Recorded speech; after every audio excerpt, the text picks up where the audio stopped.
Braveheart Workshops, inspiring connection, restore, renew, and reconnecting community.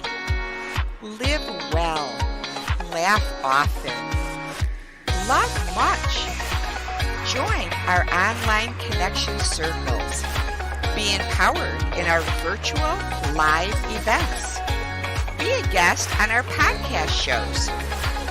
Hire us or be hired for speaking engagements. Enhance hope, health, and healing in your lives. Creating global connections. The Connection Show, sponsored by Braveheart Workshops, live with Jill Reynolds.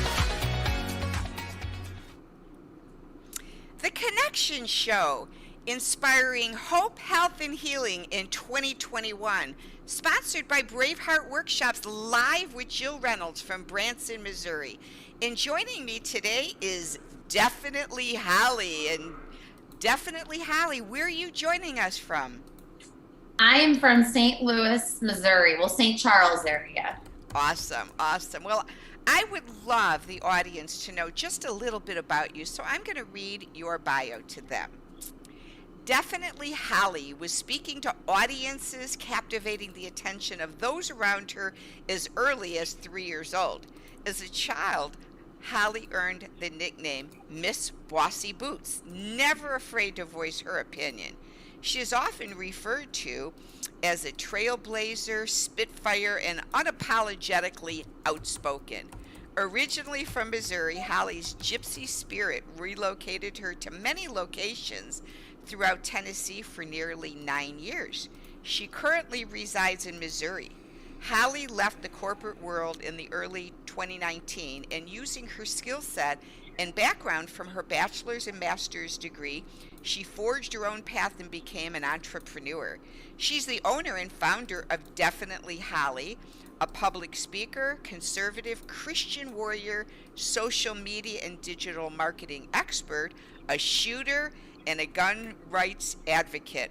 Many recognize Definitely Holly for her humorous Alexandria Cortez impersonations, strong convictions, and common sense.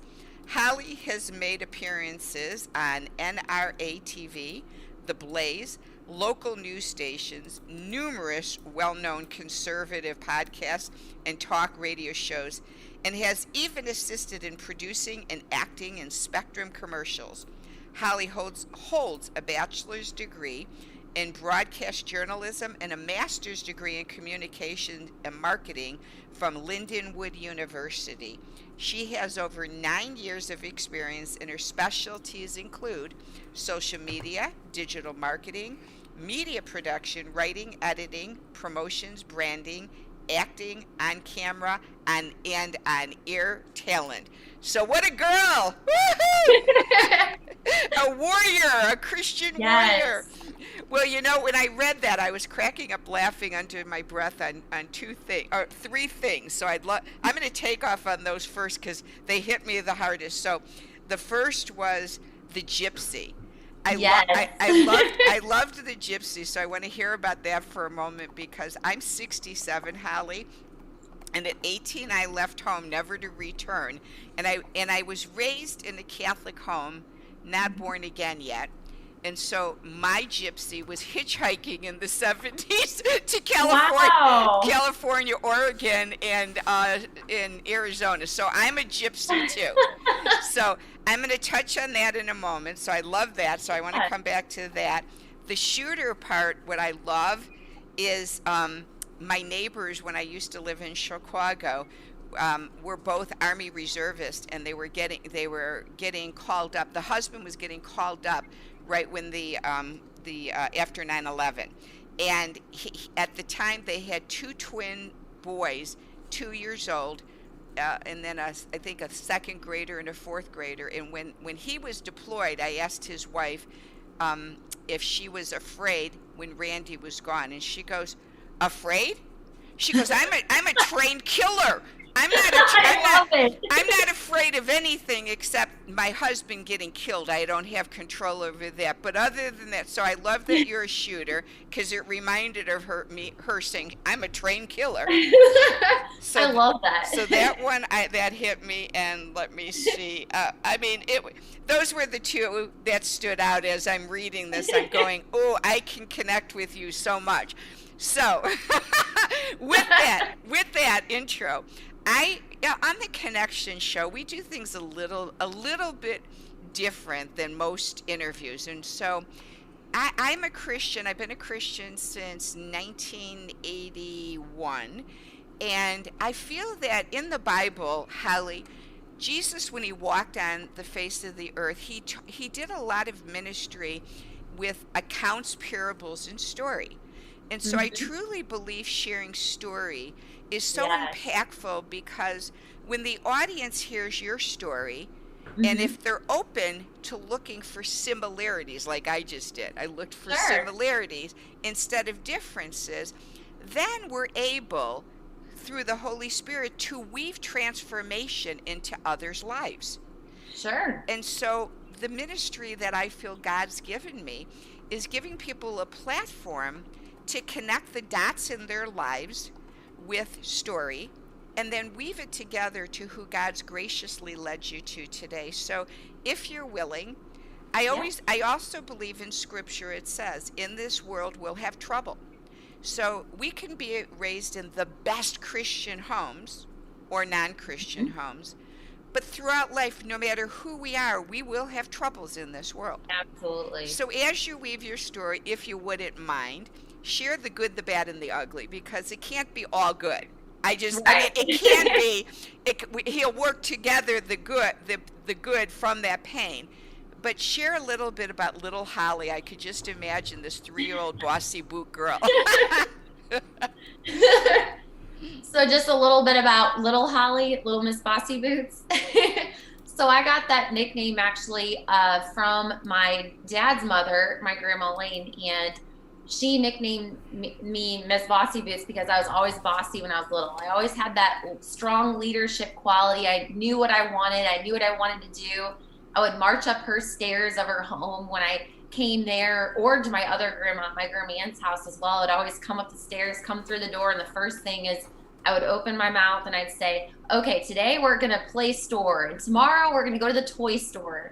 And then, we're going to do this and we're going to do that. And this is what I want to do. So that's how I kind of got the name Miss Bossy Boots. I was always very vocal. Ever since I was, 3 years old, I would sit on my couch and my mom would be like, what are you doing? And I would have a book open, and I didn't, 2 or 3 didn't have much to say at that time, but I would just go do, and I'd act like I'm reading a book to people. So very, very vocal at a young age, and just, I knew what I wanted, and I told people what I wanted.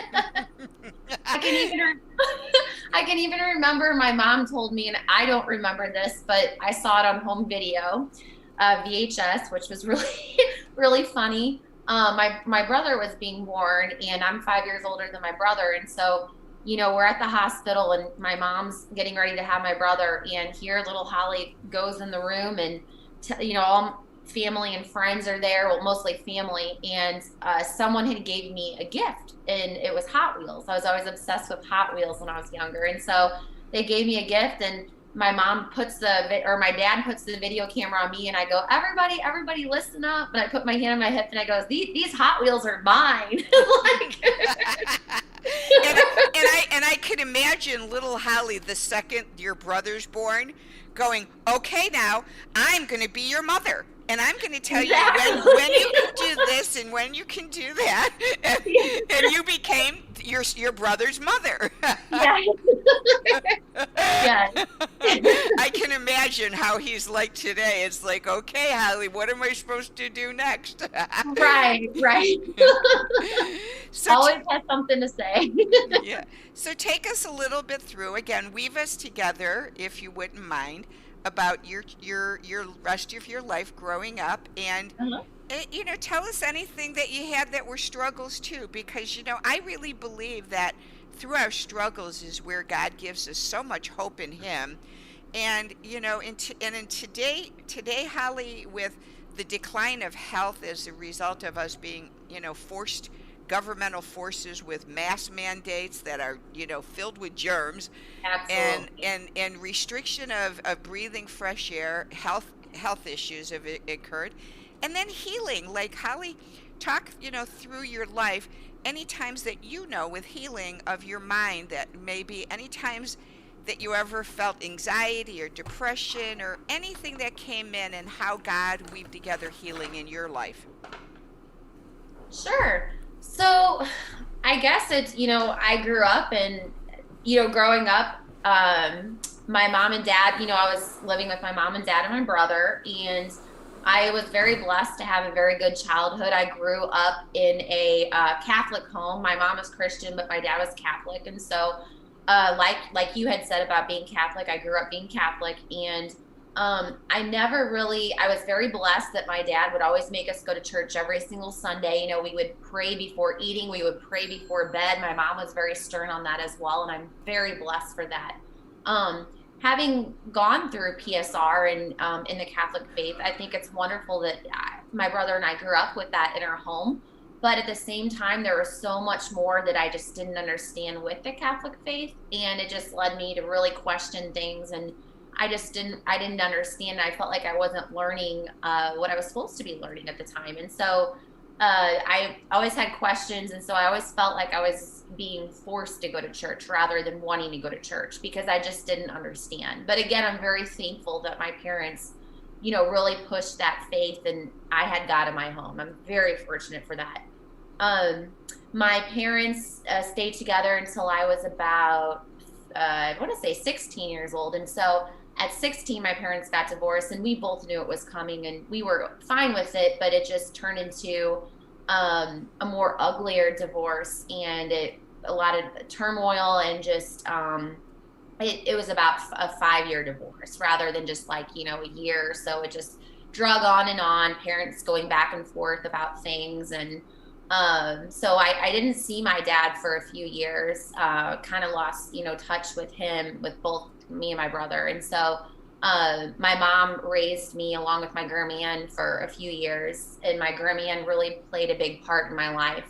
She's passed away now, but as I mentioned at all my speeches, I always say, reach for the stars, because that's one thing my grandma always told me growing up. And I even have a birthday card I have up in my wall in my office: reach for the stars. When I was 21 years old, she would write that on my birthday cards and everything. And so she's played a big role in my life. I always tell people, and I'm very fortunate to have had her in my life. And so, parents got divorced when I was 16. My brother was 5 years younger. That was very hard again, just because it drug on and on. And through that, I started, I wasn't going to church anymore. I wasn't going to Catholic church. I just kind of lost faith, and I didn't have a connection with God or Jesus. And I didn't really believe in anything at that point, up until I was about 20, let's see, I was 18 when I went to college. So up until 18, about maybe 19 years old.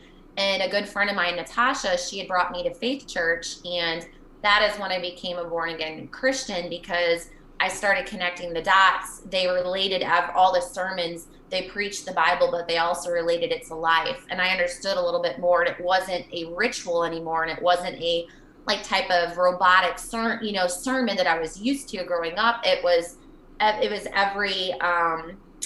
every time was different. Every church sermon was different. And I was always learning bits and pieces of the Bible. And I just felt like I finally connected to a church. And here I am, 31 years old, and I still go to Faith Church. And I love my pastors there, Pastor David and Pastor Phil, and I'm just so fortunate for that church. But like I said, through my life, that was probably one of the biggest struggles in my life, was just that divorce and just having that disconnect with my dad. And at the time, I just felt like, I saw, everyone around me and all my friends, some of their parents were divorced when I was younger, but for the most part, they were still together. And so I really missed that. I missed, having a dad that would be like watching me to go off to prom and stuff like that.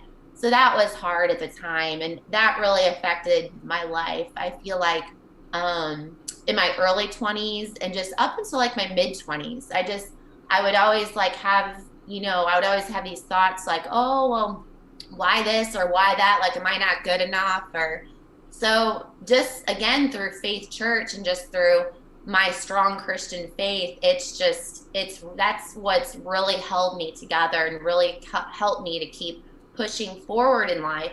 And instead of asking, like, why did this happen to me? Or why did this event in my life happen? Or am I not good enough? It made me realize that I have a father, and that's God up above. And my dad's wonderful. I still, we reconnected, and we reconnected, both my brother and my dad, and we love my dad. And so, it's just, again, it's just my Christian faith really helped me through those times. That was just one of the hard times in my life. And Well, and with that, I want to pause a moment, yeah. Hallie.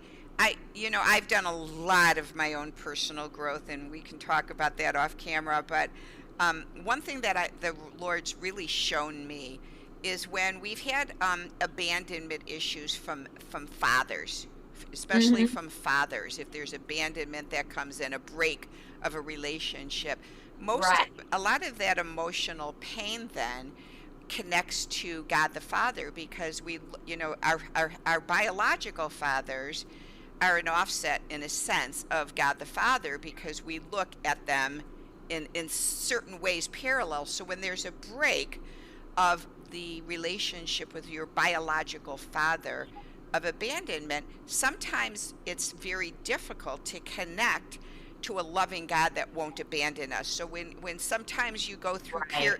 and we all go through these as Christians, when you go through those moments, hours, days, weeks, months, years, like in the desert, in Scripture, of not fear, like hearing God's voice, when you're Right. not like hearing it, like, and you're going, God, are you not hearing me? Sometimes those emotions Yeah. come back to, did he abandon me? Is he still here? Is he here? Is he with me? And so I think sometimes that's where hope, health, and healing comes in, with connecting the dots of our story, so that when we have those moments, hours or whatever, we can pause, sit with ourselves and go, ah, so I'm feeling this abandonment. Maybe I need some healing with my own dad, of those years when dad wasn't there, so that I can feel connected again with God the Father. Mm-hmm. So those are really like nuggets of learning how to continue our healing journey, because until the day we return to Jesus, we're on this journey of wellness and healing Absolutely. and connection. So Absolutely. yeah, so thank you for sharing that. So you're off to college. You've now Uh-huh. accepted Jesus. I wanted to ask though. So in those desert years of not connecting with dad, going off to school, before Life Church, did you go through any valleys in college where you started to numb out with drugs and alcohol and the partying, because you hadn't yet really invited Jesus into your heart as your Right. Lord and Savior? Did you go through some of those struggles? So I have, I've never been involved with drugs or anything like that, but sure, absolutely. Definitely towards the end of high school, and just, early, especially early college, my undergraduate, I've always made good grades all through college, even my master's, but there was still a part of me, again, that was always just looking back at that time, like, why did this happen? I was questioning. And so before I became, a more stable in my Christian faith, absolutely. I wouldn't say I'd party a lot, but the times that I would party, I would, sometimes, not all the times, but I would drink too much, and then I would start crying. And, those emotions come out, especially during those times, like you're even more upset. And all those upsets, those bad, things in your life, it just like resurfaces. So I Yeah. think that was a main thing too, especially like the times that I did drink too much. It was like, all those things surface, and it's just Well, like, and I think sometimes too, going off to college as well. Um, Again, you don't know this about me, Holly, but I've 40 years recovered from crack cocaine, alcoholism, drug addiction, and codependency. So, I mean, you usually, too, when there's that divorce going on, Sometimes we pick up our codependency where you're trying to, do I fix mom? Do I fix dad? If I get in there and I can fix things, can I make the marriage work? And we don't even realize we're becoming codependent because we're trying to like balance and make the family structure work. And then the other one I'm recovered from is eating disorder. And so through my trials and tribulations, I started off with restricting, or some anorexia came in, and then back to restricting, and then binge eating. Did you go through any food issues? None of that numbed out? Because again, I've learned over the years that many of us use numbing out agents, compulsive spending, shopping, whatever it is, codependency, because again, we are of Jesus, but while we're living in this world, there's things that are kind of come in that That we come that to we our use that we use as managers to manage the yeah, stress. So what yeah. kind of managers did you like to for you? Did you use other managers to get you through those difficult times for you? Sure. And not just only like that period in my life too. There have been two other hard periods that I went through in my life, but I would definitely say through all those three hard times I went through my life, definitely, alcohol is one of them that I just, instead of drinking socially, I would use it sometimes to the extreme. And so definitely alcohol, and definitely like compulsive spending too. I would do that too. If I just was so stressed out and, I just needed, like, felt like I needed a release, I would just go, okay, I'm just going to go shopping. And I'd end up with all these random things. I'm just like, why did I buy them again? And then you got credit card debt, and you're like, Yes. okay, Yeah. how am I going to pay this off now? Yeah, yeah. Right. So definitely those two, I would say for sure. Yeah. So Mhm. if you're willing, if you're not, that's okay. Do you want to talk Yeah. about those other two incidences, or? Absolutely. So the second one happened when, without saying any names, when my mother was dating a guy for about 5 years, and he was, great starting off, very nice to my brother and I, but then after about 2 years in the relationship, it came out that he was an alcoholic, and so he would always drink a lot, but that's the time that we figured out that he really was an alcoholic, and so he, with the alcoholism, he would get violent and he would get very, very angry. And this man was not a Christian. And so he would always say things that would try to get under my skin more so than my brother, because he knew of my strong Christian faith at the time. And he was jealous of my brother and I, and his kids were all, messed up. His kids are still all in jail right now for numerous issues. But he was always jealous of me and my brother because my mom and dad brought us up right, and we didn't, we stayed focused and just grounded and just did the best we could going forward. And so with him, again, just all the drinking and violence. And I was just fortunate enough at that time. This was my mid 20s, and I was living in Tennessee. And so I lived in Tennessee about 8 or 9 years, and I would come home some weekends and I would stay with my mom. And that's when I got to know her boyfriend at the time, this man that I'm talking about. And there was an instance one time, and at this time, again, this is my gun career. I was concealed carrying. I was taking the gun training classes, and I had came home to my mom's house. I came home from Walgreens one evening, and I had pulled into her garage because she said I could park in her garage. And my mom and the guy she was dating at the time had a big fight, and he was drinking. And so he was not at the house. My brother was inside with my mom, and I pulled in the garage and I was getting ready to close the garage door. I was still in my car, and I see his truck come up, and he just rolled in right. He was blocking me in, so I couldn't get out of the garage. And this time I don't know how much he drank, but he drank a lot, and he was very violent, and he came around to my side of the car, so I had to lock the door. I couldn't go forward. I would go through my mom's house, and I couldn't back up because his truck was blocking me. And of course I did have my gun on me. And I was on the phone with my best friend, Ann, at the time. And she goes, oh no, she goes, is that him? And I said, yeah.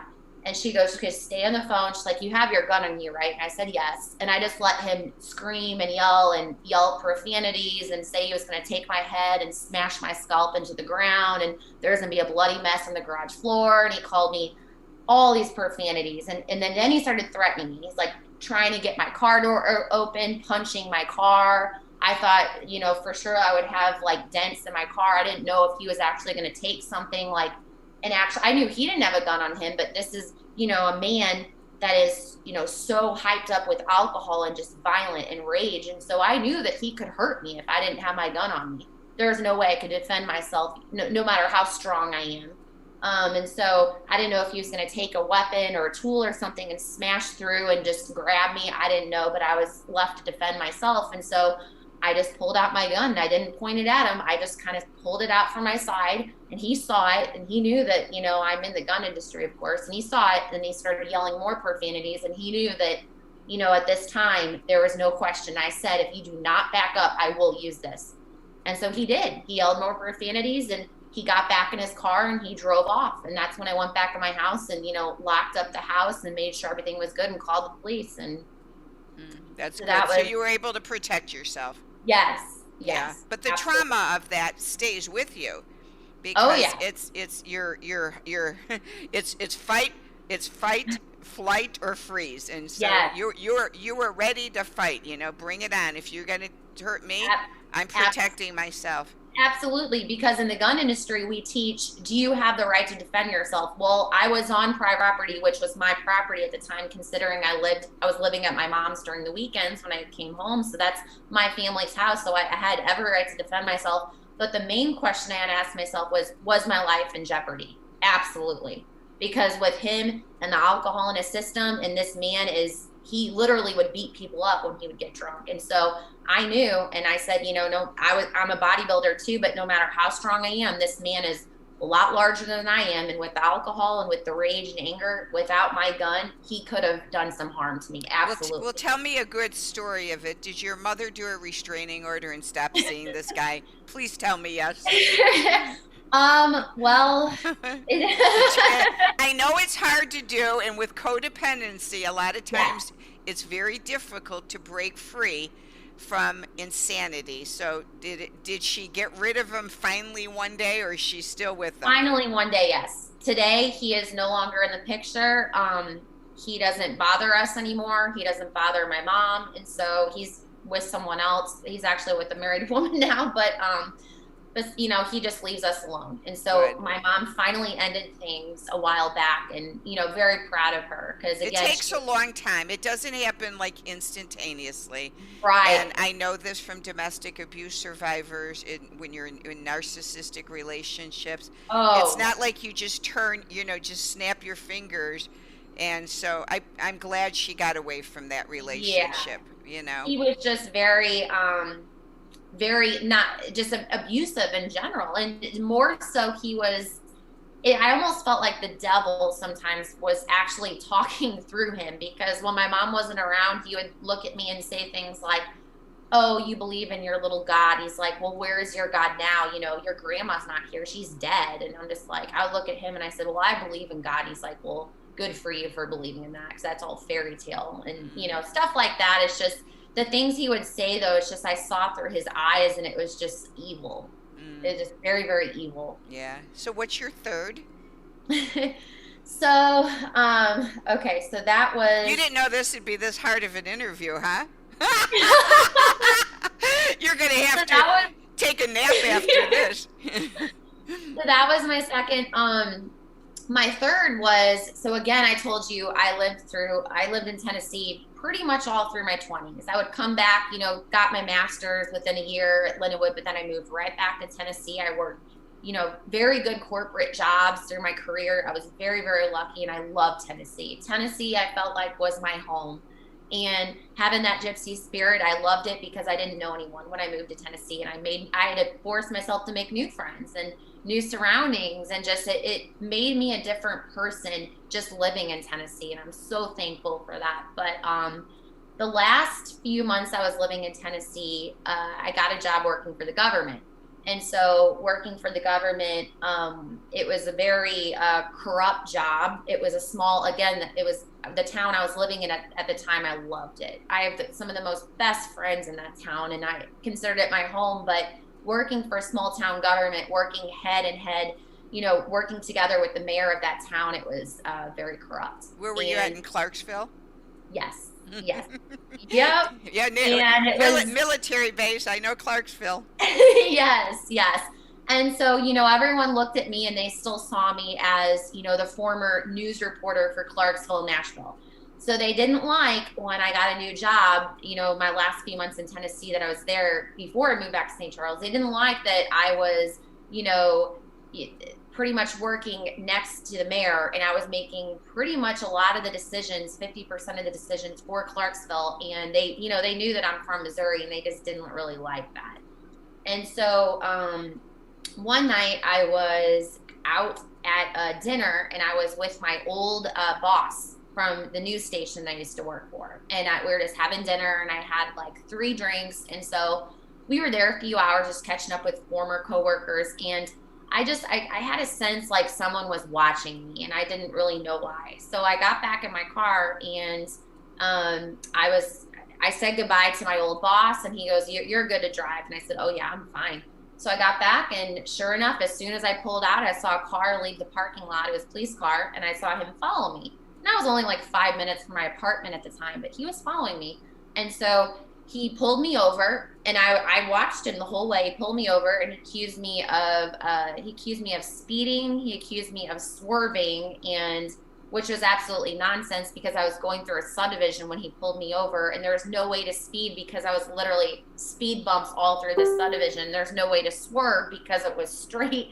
And so it didn't make any sense. And so I just felt it was very off. And the police officer was very mean to me, and he was very, it just didn't sit right. And so he accused me of being drunk, and I knew that, again, he was watching me the whole time, and he knew who I was. He recognized me as a former news reporter there, and it sounded like he was maybe jealous of the position that I had with local government. Maybe I got that sort of sense from it. And so, long story short, I got accused for drunk driving, and that really put a dent in things because I lost my job, my job I just got recently working for the government.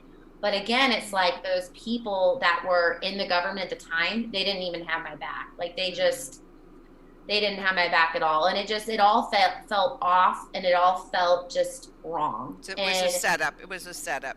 Exactly.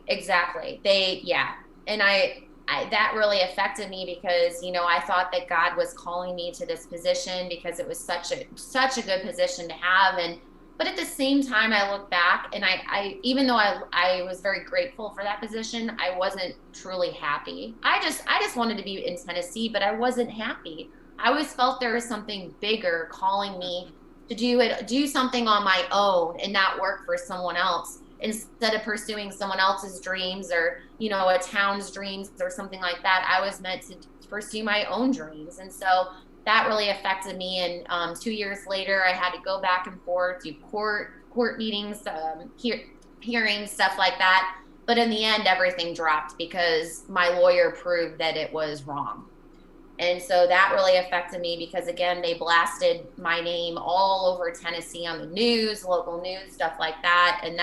So basically I just said, I called my mom up after all this happened, and I said, instead of looking for another job in Tennessee, I think I'm just going to come home. And she goes, why? I said, well, I've been really feeling that God has been pulling me back to St. Charles, and I didn't want to go back to St. Charles. And I kept telling God, I would pray about it every single night, and God would just kept saying, move back to St. Charles, move back to St. Charles. And I said, oh, but Tennessee is my home. I don't want to move back.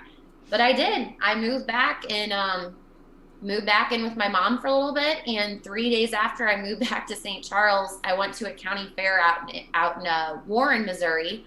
And one of my favorite conservative, at the time, he was rising. He wasn't as popular as he is now, but Chad Prather, he conservative influencer. And so he was out there performing, doing like a comedy skit for like conservative politics.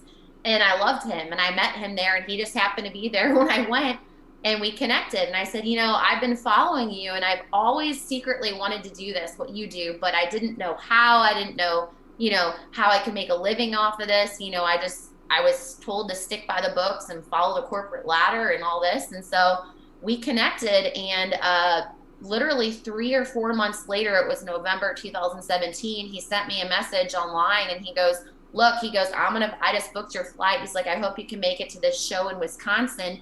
He goes, come to my comedy show. And the next day, I got your hotel booked, your plane flight. I was like, what? And the next day after his show, we went to his show. And the next day, he gave me a full day's worth of social media training, showed me how he does his videos. And that's exactly how I learned to do all my videos. Wow. And everything for Definitely Holly. And I told him. So all God. Yes. And then from there, because you liked him, is that where you started feeling Holy Spirit tell you to do some improv? Yes. Impersonations. Yes, exactly. So all that came into play, and I just felt like, it was the right place and the right time. And had I been in Tennessee, I would have never, maybe I would have connected with Chad at a later level, but at that time he would have been too popular and he wouldn't have given me the time of day, I felt like, just because he was so busy. It just happened that, he wasn't as busy as he was. He was still rising to fame himself. And so he saw something in me at that time and he helped me. And Wow. that's exactly how Definitely Holly started. My, everything, my brand. And then eventually now it's a full-time business. But we did a video together when we were in Wisconsin about why we love America. And this video, we kind of went back and forth with each other. It was a funny video, went viral. It got 10,000 hits. And immediately that was what took Definitely Holly to a new level. And that's how I have half my followers today are from Chad. And it just kept building and building. And the more, I shared my content, the more people started following me. But it's truly a God thing, because like I said, if that event wouldn't have happened in my life, I would still be working in the corporate world in Tennessee. Sure, I'd be making a lot of money. Sure, I would have, something else prestigious to add to my resume, but I wouldn't have been truly happy, because I still would have felt there's a missing piece in my life and something that I wasn't pursuing that I should. Well, I've been having Holy Spirit just like unbelievable goosebumps is when Holy Spirit speaks to me. And he just really loud and clear lately, Holly, has been just saying, ask for help, ask for help, ask for help. And so I find it fascinating when you met this person that, here he came and without knowing, he helped you. And so I just find, and then, when COVID hit, Holly, and I had my event planning business, and I had 6 events planned on my books that had to all cancel because of stupid COVID. And I'm Right. and I said to God, what should I do? And I'm retired, Holly, so I don't really work for money. I know that sounds crazy. I'm just retired, and Right. so he said, well, why don't you use this time to help others have attraction marketing? And he says, do a podcast. And I go, a podcast? I don't even know how to do one. He goes, I know, but I'll show you. So who does he do? He leads me to this amazing man, a former Navy SEAL, who remotely set up my OBS studio, showed me how to make a intro and outro video, and thus began the connection show. So with this Navy SEAL who's building a business on doing virtual reality it's amazing. He creates worlds in virtual reality that I got to hook you up with him. He's great. Yeah. And so it's like, so I didn't expect it. And then I meet him, asked him to help. He helps me. And then I just started, I've interviewed over 100 people. And one girl said it increased her business, that she had to get 2 new employees.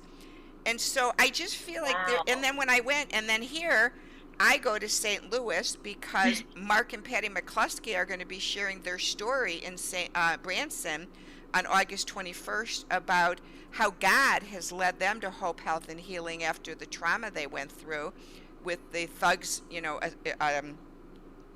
attacking their home and Right. and threatening their lives. And so, Mark and Patty are coming here not for a political stand, but because I really believe that their story needs to be heard, and people need to understand the trauma and the suffering. And I mean, poor Patty was in the corner crying, thinking she was going to get killed, and her daughter went to the basement to get her stuffed animal, thinking that all of their home was going to be burnt and destroyed.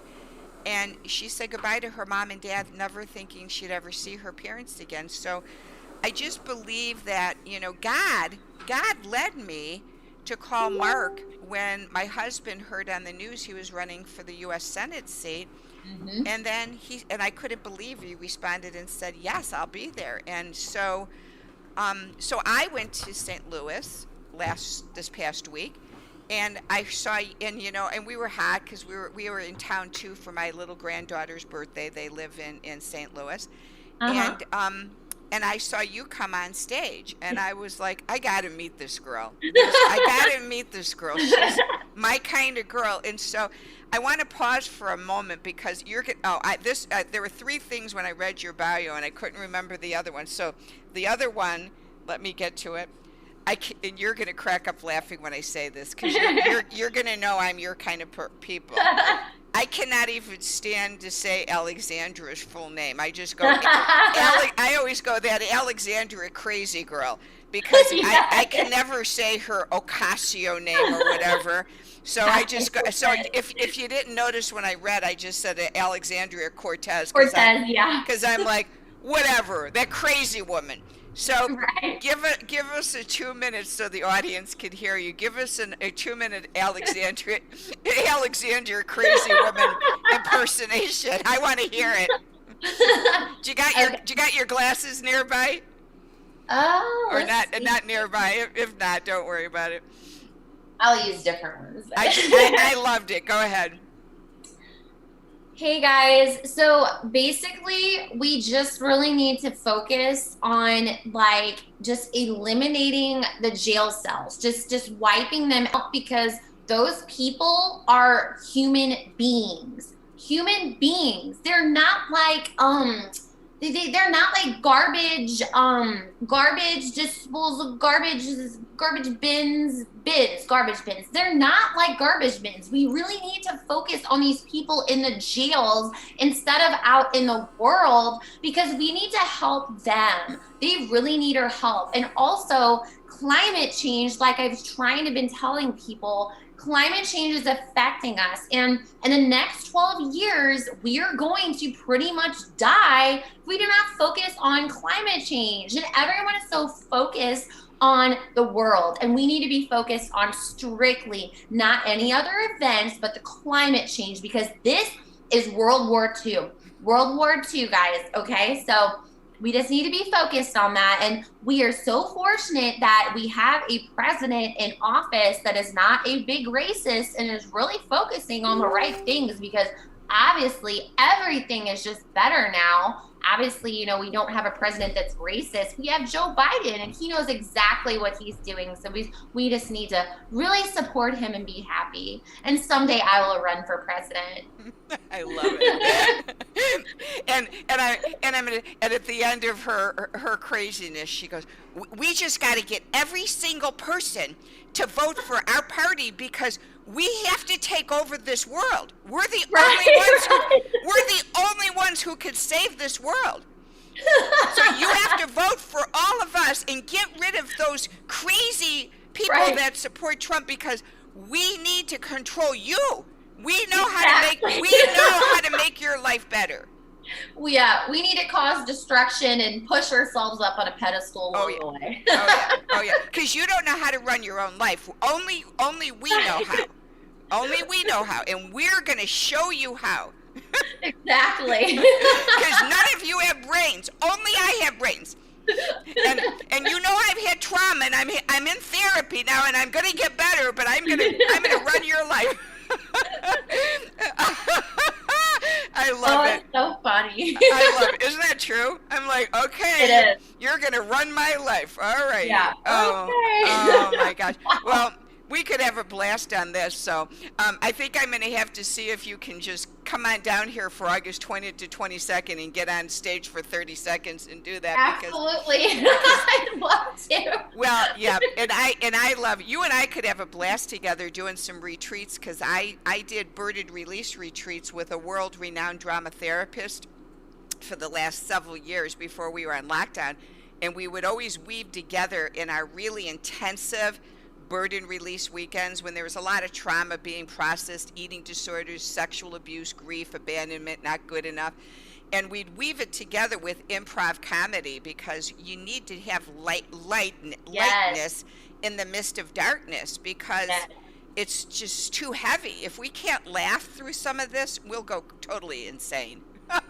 We gotta laugh. You gotta laugh. You gotta laugh. So I could talk for 5 more years with you about the guns and all this stuff, but I want people to just at least take off. Tell us before we end, and I want to show your bio. Tell us this new TV thing. I remember you said at the thing, you and Alex, is it Alex? Is that the man's name? What was the Art? Lee. You and Lee are going to be doing some. Tell us what you're doing. Yeah. Can I actually throw one more thing in there before I talk about that? I just want to say too, just, every hardship in life, especially, I feel like my life, there have been a lot of hardships, but at the same time, I look back on it and just through my Christian faith, and, Pastor David always preaches, the more hardships you have in your life, it's almost like a good thing, because it's God. It's God's either allowing that or putting something in your place to redirect you in life. But sometimes he allows hardship and pain in our lives because he knows that the stronger person you are, you can handle it. And you can not only handle it, but you're going to use that. You're going to share those stories. You're going to use those hardships, and you're going to turn them into success. You're going to turn them into something good. So you're going to take the pain, you're going to turn it into something good. And that somehow all those hardships are going to help you along your journey in whatever you were meant for his purpose. That's what I truly believe. And you really bring hope, health, and healing to the world, Holly. You really do.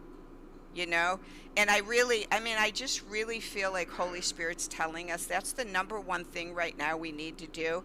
We've been focusing on America, but I really feel, Holy Spirit's just really divinely telling me right now more than ever, Holly, right now we got to put so much more focus on him, because we keep focusing on America, but which is phenomenal.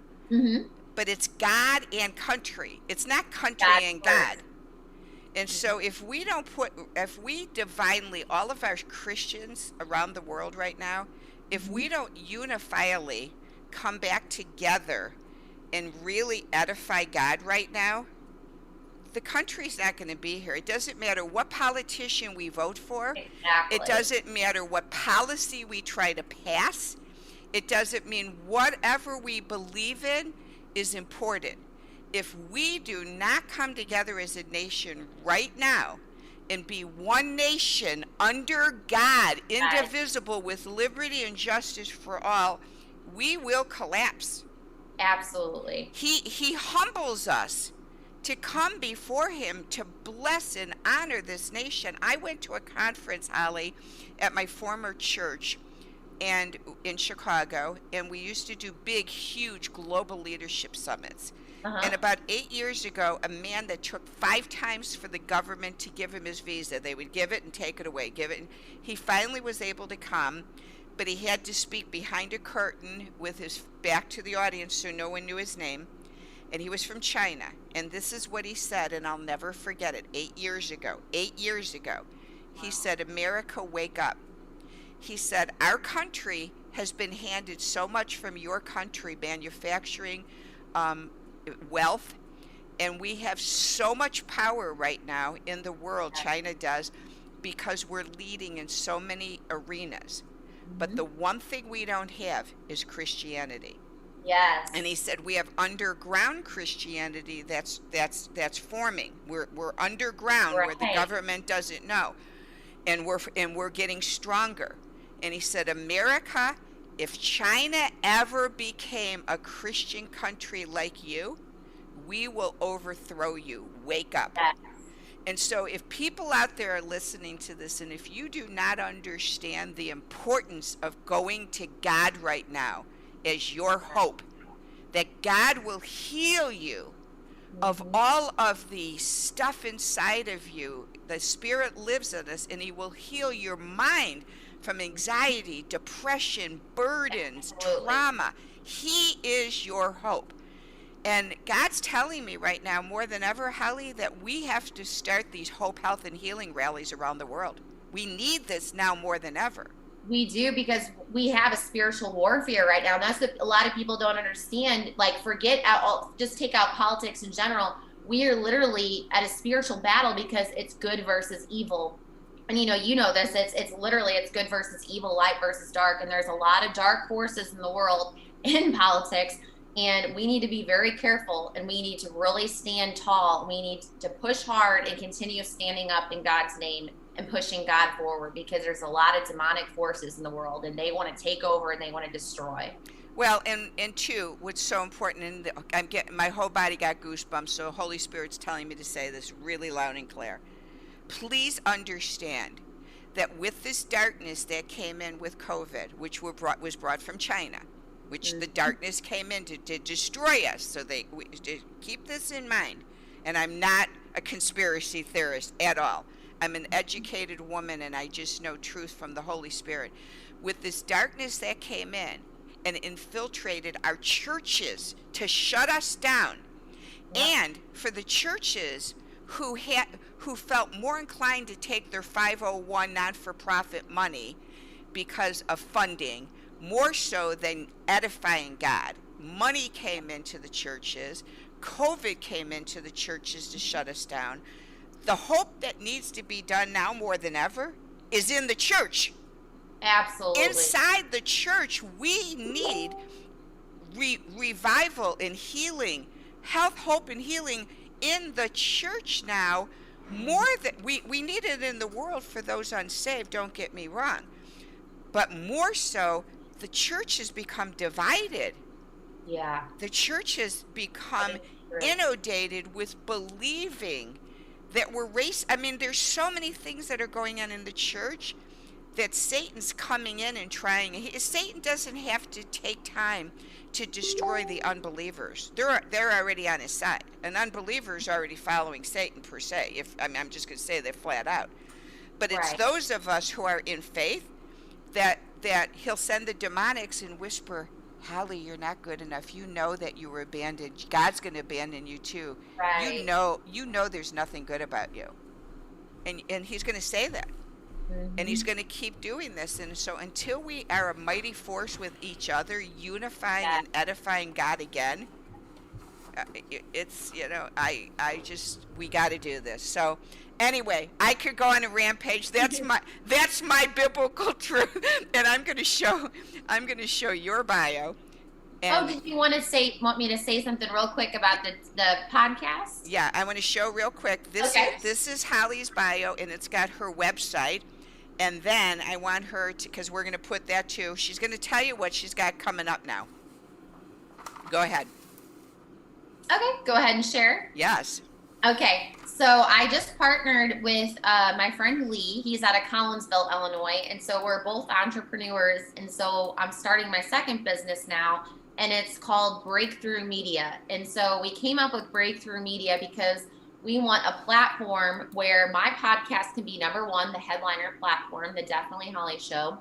But we want a platform where we would love to get other young conservatives, young business owners, entrepreneurs, people on a mission, people with ideas, people that want to bring health and healing, people that want to stand up for what they believe in. And we would love to have other people along and have other podcasts on this Breakthrough Media. But the Definitely Holly Show will be number one. So I'm super excited about that. And we're finishing up the paperwork and everything right now. And then we're going to be launching the podcast soon. So stay tuned for that. And I'm super excited. Do you have a launch date yet, or you're not sure yet?